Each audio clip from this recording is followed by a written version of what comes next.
You are listening to Uranium Spotlight, your weekly podcast on the forces shaping the global uranium fuel market, sponsored by Purepoint Uranium Group. Uranium Spotlight isn't just a podcast, it's a platform.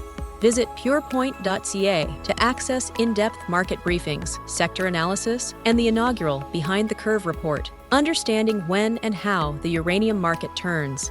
If uranium matters to you, you're in the right place. And now, your host, Chris Frostad. It's July 7th, 2026, and this week on Uranium Spotlight, a critical part failure sidelines two of Cameco's flagship Saskatchewan operations at once.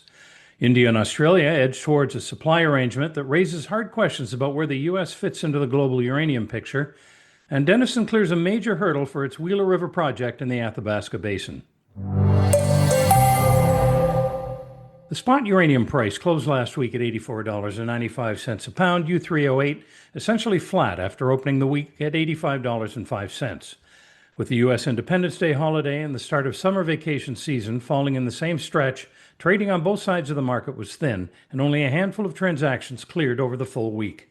When volume drops that low, a 10-cent move in either direction shouldn't be read as a signal about where sentiment is heading.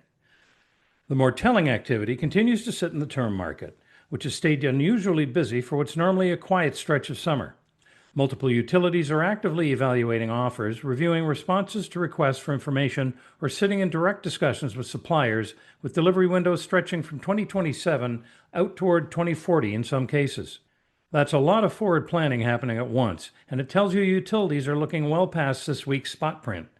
The long-term price indicator has continued to climb, another sign that locking in multi-year supply is getting more expensive, not less. That backdrop matters more this week than usual because the supply side of the ledger just got tighter. Two of Cameco's Saskatchewan operations are now offline at the same time, and that comes against a wider picture of Canadian production hiccups, an Australian industry still constrained by mining bans in most of its states, and Eastern buyers continuing to lock up production out of Central Asia and Africa. None of that shows up cleanly in a single week spot number, but it's exactly the kind of pressure that accumulates quietly until it doesn't. For investors, the key takeaway is that a flat, holiday-thin spot price shouldn't be mistaken for a flat market.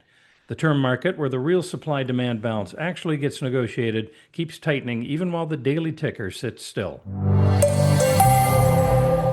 Cameco and Urano have jointly confirmed that operations at the McClean Lake Mill and at Cameco's Cigar Lake Mine have both been suspended after a critical component at the mill failed and needs to be replaced.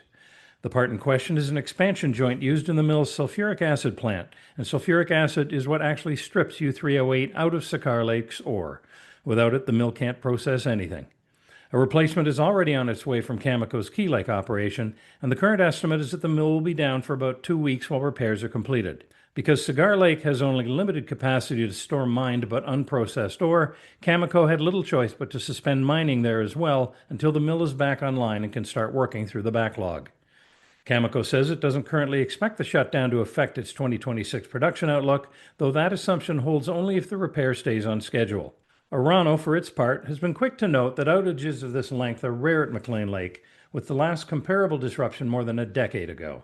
The timing compounds an already difficult year for Cameco's Saskatchewan operations. McArthur River ran at reduced capacity for nearly a month this past May after flooding, its downstream of the Key Lake Mill being knocked offline by the collapse of the Smoothstone River Bridge.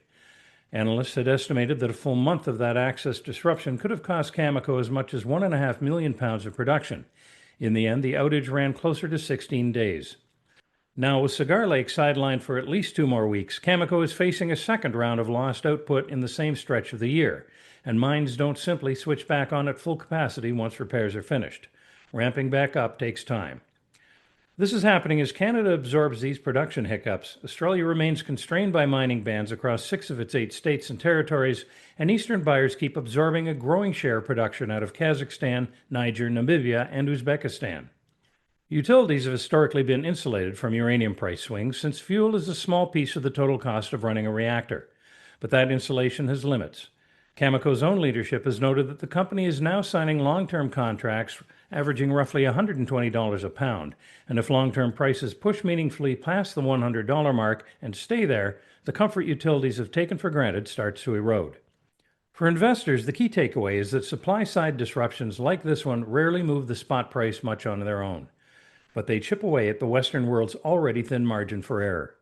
Every week a major mine sits idle is a week of lost pounds that has to be made up somewhere else, at a time when the somewhere else options are shrinking. India's government has confirmed its intent to sign a uranium supply agreement with Australia during an upcoming trade visit, a deal that makes obvious geographic and geopolitical sense. The two countries sit closer together than, say, Canada and India, share similar democratic systems of government, and are both part of the Quad Alliance alongside Japan and the United States. On paper, it's a natural fit. But the timing raises a broader question. India has already signed its willing to absorb a large share of Canada's uranium output, a process that appears to have started in earnest during a trade visit with Prime Minister Mark Carney back in March. If India also becomes a major buyer of Australia's comparatively modest production, and Canada continues signing nuclear cooperation supply agreements with European countries, including Poland and Czechia, the practical question becomes unavoidable. Where does the United States, still the world's largest reactor operator with a fleet of 94 units, plan to source its uranium? Meanwhile, China and Russia continue absorbing large volumes of production out of Kazakhstan, Uzbekistan, and Namibia, and Russia in particular has effectively secured political influence over Niger's uranium sector for the time being. Against that backdrop, the U.S. has not announced a single major new uranium supply agreement in months, even as the rest of the world moves to lock up available production. Kazatomprom's CEO recently noted that the company's eastern customers are simply less price-averse than their western counterparts. That comment invites an uncomfortable question. Are U.S. utilities so price-averse that they're effectively unwilling to buy at current levels, betting instead that prices will retreat? History suggests that's a risky bet. Long-term prices have shown little sign of reversing, and U.S. inventories aren't deep enough to comfortably wait out a prolonged standoff. At some point, U.S. utilities will likely need to buy regardless of where the prices sit, and the longer that purchasing decision is delayed, the more expensive and less certain the eventual supply is likely to be. For investors, the key takeaway is that the global contracting race isn't waiting for the United States to catch up. Every agreement signed elsewhere narrows the pool of uncommitted supply available to Western utilities that have so far stayed on the sidelines.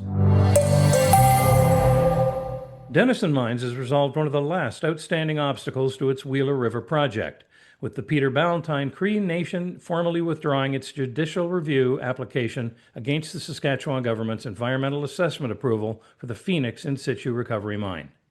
In its place, PBCN has now given its formal consent to and support for the development and operation of Wheeler River, following further engagement between the two parties on concerns about the project's impact on traditional territory. Wheeler River is the largest undeveloped uranium project in the infrastructure-rich eastern Athabasca Basin, hosting the high-grade Phoenix and Griffin deposits, discovered by Denison in 2008 and 2014. Phoenix already holds both its provincial environmental assessment approval and a construction license from the Canadian Nuclear Safety Commission, granted this past February. The site preparation began in March, with first production still targeted for 2028. Notably, Denison also holds an ownership stake in the McLean Lake Mill, the same facility at the center of this week's Cameco and Orano mill outage, giving the company direct exposure to both sides of the region's production infrastructure. Community consent matters here for reasons that go beyond goodwill. Permitting delays tied to unresolved opposition have stalled or slowed projects across the industry, and a withdrawn legal challenge removes a source of uncertainty that could otherwise have clouded Wheeler River's path forward, construction, and production. PBCN's agreement also secures the nation a supervisory role in community-based environmental monitoring, along with job and business opportunities tied to the project, the kind of structure that tends to hold up better over a mine's life than approval obtained over local objection. For investors, the key takeaway is that Wheeler River's 2028 production target now looks a little more secure. In a jurisdiction already prized for its grade and its infrastructure, removing a legal and community obstacle is exactly the kind of quiet de-risking that makes a project easier to finance and easier to build on schedule.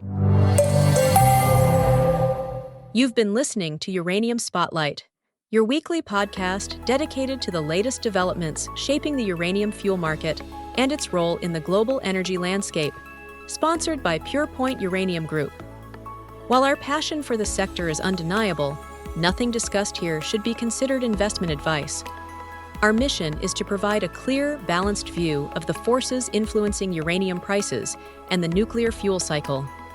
For deeper analysis and market briefings, visit purepoint.ca.